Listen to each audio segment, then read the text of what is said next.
보면은 이제 우리가 근대 역사를 설명하는데 딱 이렇게 정리가 되죠. 기술 혁신이 우선 일어나고 그 기술 혁신이 산업에 적용되어서 산업 구조가 변화되고 그 변화가 사회 문화 변화로 갈 것이다라는 흐름으로 근대 역사를 이렇게 설명해주는 표입니다. 그래서 지금 우리가 4차 혁명 시대라고 하는데 지금 ICT 고도화 그리고 첨단 과학 기술이 지금 산업에 적용이 돼서 지능형 자동화 시스템에 의해서 산업 구조가 변동이 되고 있고요. 그리고 그것이 사회 문화의 변화로 갈 것이다라고 하지만 아직까지 이 변화가 어떤 것인지는 구체적으로 알 수 없습니다. 우리가 임의로 지능정보 사회라는 이름을 한번 붙여봤지만 뭐 하나의 상징적인 단어일 뿐이고요. 우리가 지능정보 사회하면 이것이다라고 머릿속에 떠오르는 어떤 의미가 없는 상황이죠. 아직 비어 있습니다. 이 부분에 대해서 논의를 해봐야 될 시점이라는 거죠. 그래서 지금 제가 여기서 하는 거는 지능정보 사회란 이런 것이다라는 정의를 내는 것이 아니라 앞으로의 미래 사회는 어떻게 가야 될 것인가를 한번 논의해보는 시점이 되지 않았느냐는 얘기를 하고 싶은 겁니다. 지금 사회문화 이슈라고 했지만 전체를 다루기에는 15분은 너무 짧은 시간이고요. 그리고 짧게 요약을 해가지고 지금 이 중에서 사회문화 이슈 중에서도 뭐 일자리 이슈에 대해서 포커스를 맞췄었는데 그것도 앞에 정엽 박사님은 어느 정도 얘기를 하셨기 때문에 좀 짧게 넘어가겠습니다.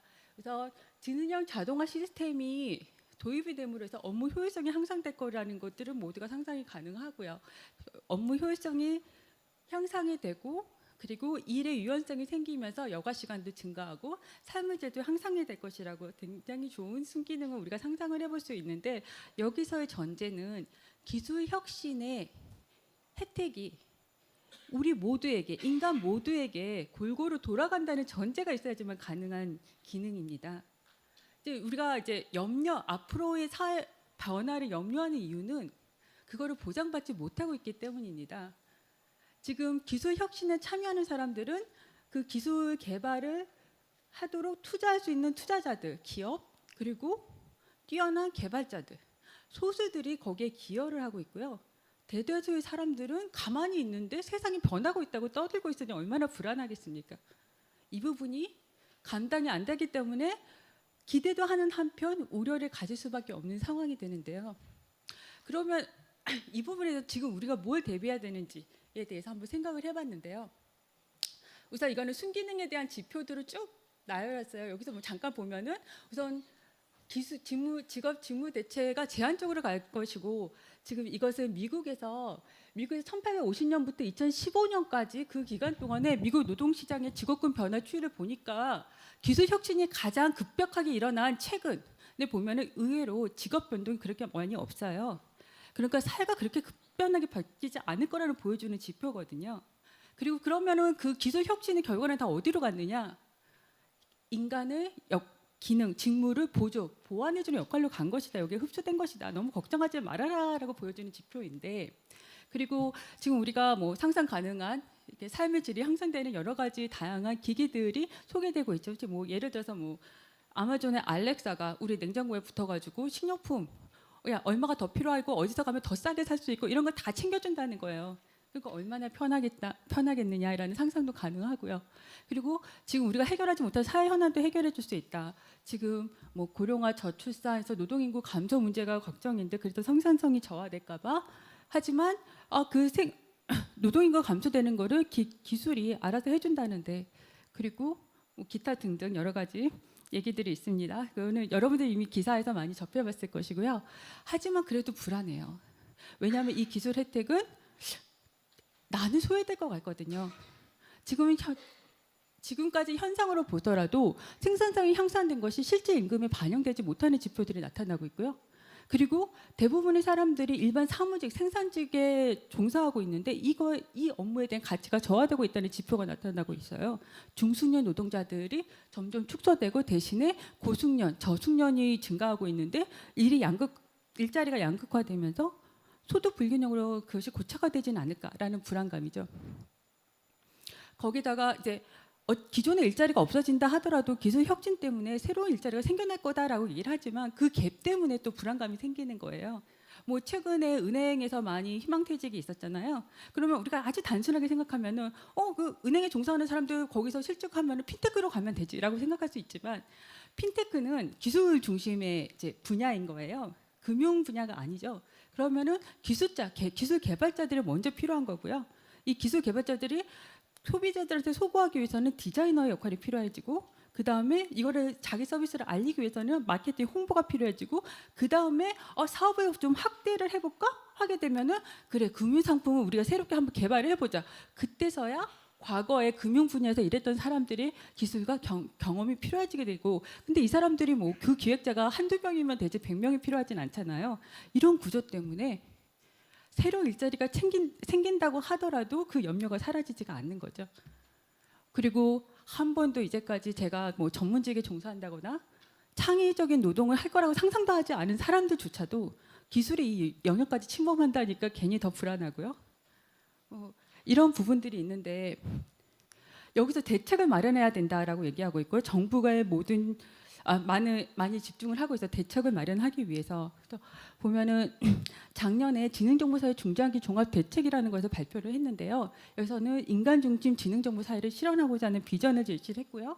그다음에 어떤 쪽으로 미래상을 이렇게 설정을 하고 이쪽으로 나아가겠다는 것을 보여주고 있어요. 보면 굉장히 이상적인 그림임에도 불구하고, 그리고 정부가 이러한 사회를 만들기 위해서 노력을 하겠다고 하면은 안심이 돼야 됨에도 불구하고 정말 저게 돼? 이게 현실성이 있어? 라고 의구심을 가질 수밖에 없는 이유는 무엇일까? 라고 한번 생각을 해봤습니다.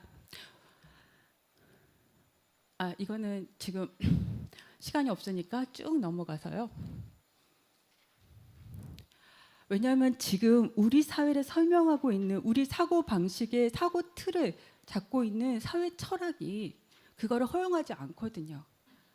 지금 기술 혁신, 생산성 향상에 기여하는 부분들이 따로 있어요. 소수의 분들이 그거를 하고 있어요. 주도하고 있어요. 그분들이 그 혜택을 갖는 것이 당연한 거고요. 아무것도 못하고 있는 우리들이 그 혜택을 달라고 하기에는 말이 안 된다고 우리들 스스로가 생각을 하고 있거든요. 우리 사고틀에서는. 지금 현재의 사회 철학의 기조에서는 이게 받아들여지지 않는 논리가 돼버리는 거예요. 그러면 이제까지는 자본을 투여하고요. 그리고 노동자는 노동력을 제공을 하고, 그래서 그 대가로 어느 정도의 소득을 인정을 받고요. 네? 아직 얘기 많이 안 남았는데 소득을 인정받고요. 그 소득을 갖고서는 이제 생산자가 만든 물질 재화를 구입해가지고 사는 거죠. 그리고 그 물질 재화를 판 그 돈으로 다시 노동자를 고용하고 이렇게 돌아갔던 사회였는데, 이제 기술 혁신 때문에 이제 계속해서 자본은 투입이 되어야 되지만 노동자는 더 이상 필요 없는 세상에 되어가고 있어요. 그러면은 지금까지 사회 철학이 이 부분에 대해서 전제가 달라지니까 달라져야 되지 않을까 해가지고 이 부분에 대해서 한번 논의를 시작해야 되지 않을까. 실질적으로 서구사회에서 여기에 대한 논의를 시작하고 있는데 그 예 하나예요. 물론 여기에는 정확하게 데이터가 바탕이 된 논리는 아닙니다. 그러면 여기서 지금까지 최근에 굉장히 유행했던 수사어가 있죠. 인문학적 상상력. 이 사회학자는 인문학적 상상력을 동원해서 이런 사회가 가능하지 않을까라고 해서 그림을 그려본 거예요. 보면은 지금 현재는 물질 재화 중심이고 부족해요. 우리가 돈을 벌어서 부족한 물질 재화를 채우기 위해서 돈을 쓰는 구조예요.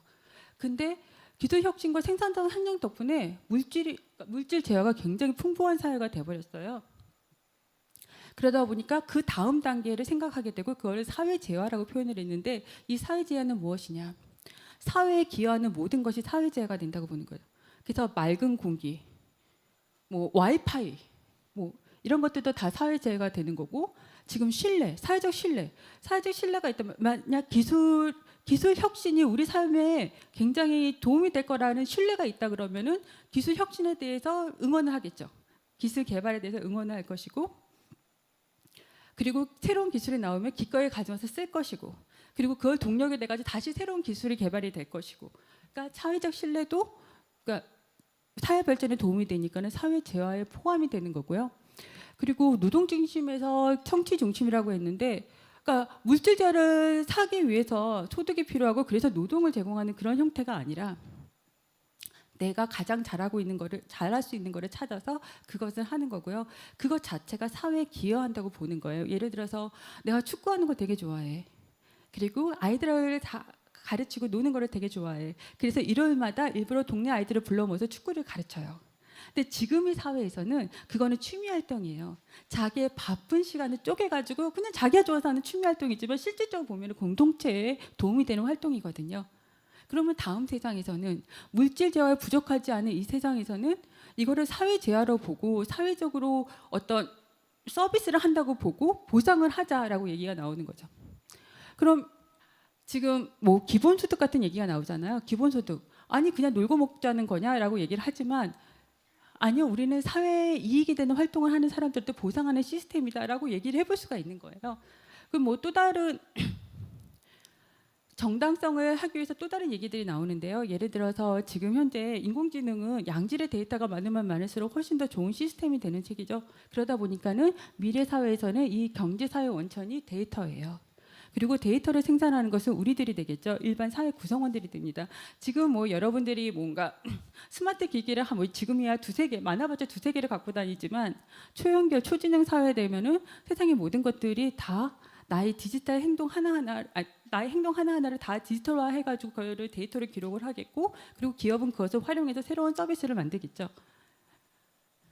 우리가 원천을 제공하니까는 기업은 그 보상을 하라라고 하는 논리를 한번 만들어 볼 수 있을까라는 거를 한번 다른 사회학자가 제안을 한번 해봤습니다. 그러니까 실질적으로 예전에 인터넷 초기에서는요, 단순히 인터넷 서비스를 그냥 그러니까 우리가 흔히 뭐 인터넷을 물어라라고 생각을 했지만 사실은 우리가 정보를 제공하는 시스템이었고요. 그리고 최근에서는 우리 보니까는 내가 제공하는 데이터가 단순히 무료 서비스를 받는 것 이상의 가치가 있네? 나 돈 받고 팔래라는 인식이 생겨나기 시작을 했고요. 근데 가만히 생각을 해보세요. 지금 현재에서도 내 데이터가 도대체 어느 기업에서 가져가가지고 어떻게 쓰고 있는지 그거를 관리하기 힘든데 그걸 일일이 제가 다 쫓아다니면서 야, 돈 내놔 이렇게 할 수는 없는 상황이잖아요. 그래서 이렇게 발음하기 어려운 이 사회학자는 지금 죄송합니다. 자, 이거를 기업이 사회 구성원의 데이터 원천을 가지고서는 너희들 기업 활동을 하니까 그 대가로 공익 서비스로 그 대가를 지불해라라는 체계를 얘기를 하는 거고요. 그 다음에 제리 카플런 같은 경우에는 또 재밌는 개념을 하나 그러니까 두 개를 제시를 했습니다. 직업 대출 개념인데요. 지금 주택 담보 대출 같은 경우에는 내가 주택을 갖고 있고 그걸 담보로 해가지고 은행에서부터 돈을 받는 거죠. 이거 직업 대출 같은 경우는 내가 노동력이 있으니까 앞으로 노동해서 그 돈을 갚을 테니 돈을 미리 대출해줘라고 정부가 돈을 대출해주는 거예요. 그럼 정부는 돈을 대출을 해줬으니까 대출한 돈을 다시 상환받아야 되잖아요. 그러기 위해서 이 노동자가 그러니까 일자리를 가져야 되는 거예요. 일자리를 갖게 하기 위해서는 기업이 그걸 활동해야 되니까 기업한테 나름대로 일자리를 주어라고 압박을 하겠죠. 기업은 정부가 줄 수 있는 지원 혜택을 받기 위해서 노동자를 고용을 할 거고요. 노동자는 그래서 돈을 벌게 되니까 그 돈을 정부한테 갖고요. 그 돈을 갖고 또 노동자한테 대출을 해주는 이런 선순환 구조가 될 수 있지 않을까라고 한번 제안을 해본 거예요. 또 공익지수 같은 것은 이제 사업 이익을 나눠주는 주주수가 많을수록 지금 현재는 소수의 주주에게 몰려가는 그 배당금을 가급적이면 그러니까 그 숫자가 많으면 많을수록 더 많은 혜택을 주는 방식 이런 건 어떠냐라고 제시를 한 거죠. 지금 현재 보면은 이거는 정말 인문학적 상상력에서 나온 이야기들이에요. 특별한 근거가 없는 부분이죠. 근데 지금 우리가 4차 산업혁명 시대예요. 혁명. 지금 현재 사회 시스템이나 사고틀이 완전히 뒤바뀔 수도 있는 혁명의 시대에 기존의 과거에 지금까지 생각했던 그 사고틀을 한번 벗어나가지고 상상력을 발휘해보면서 새로운 방안을 찾아보는 것도 한 방법일 수도 있거든요. 그러니까 제가 이거 발표하기 전에 잠깐 인터뷰를 했는데요. 그 인터뷰에서 질문 하나가 뭐냐면 우리 정부가 4차 산업혁명에 대응하기 위해서 다른 나라에 비해서 제대로 하고 있느냐, 충분히 하고 있느냐라는 질문을 했습니다. 근데 사실 4차 산업혁명 시대의 문제점이 무엇이고 어떻게 대응해야 될 것인가 이상적인 부분에 대해서는 이미 대책에 나와 있습니다. 아까 보여줬던 종합대책 구글링 하면 쉽게 받아볼 수 있는데요. 거길 보면 정말 이상사회가 그려져 있습니다. 그대로 되면은 정말 4차 산업혁명의 결과는 아주 좋습니다. 근데 문제는 지금의 사고 틀로서는 그거는 너무 비현실적인 전략, 그러니까 추진 과제처럼 보이기도 하거든요. 그러면 이 비현실적이지만 우리가 그러면은 이 바라는 사회를 만들기 위해서 지금 우리가 무엇을 해야 되느냐? 혹시 이 사회가 그러한 방향이 정당화될 수 있는 사회 철학을 한번 만들어 볼 수 있지 않을까?라고 해서 여러 가지 서구 사회는 논의가 시작됐어요. 아까 독일의 인더스트리 4.0은 산업 시스템에 이런 새로운 기술 혁신 들어가니까 이렇게 인더스트리 4.0이 되네. 근데 이렇게 얘기를 하다 보니까 그럼 노동자들은 어떻게 해? 그래서 노동 4.0이 같이 얘기되기 시작을 하거든요. 이것도 어떤 운동이 아니라 사회 철학을 한번 바꿔보자는 논의 과정이에요. 근데 우리나라는 이러한 사회적인 논의 과정이 없다고 봐죠. 거의 없습니다. 근데 지금부터라도 한번 시작을 해보는 것이 어떨까? 과거의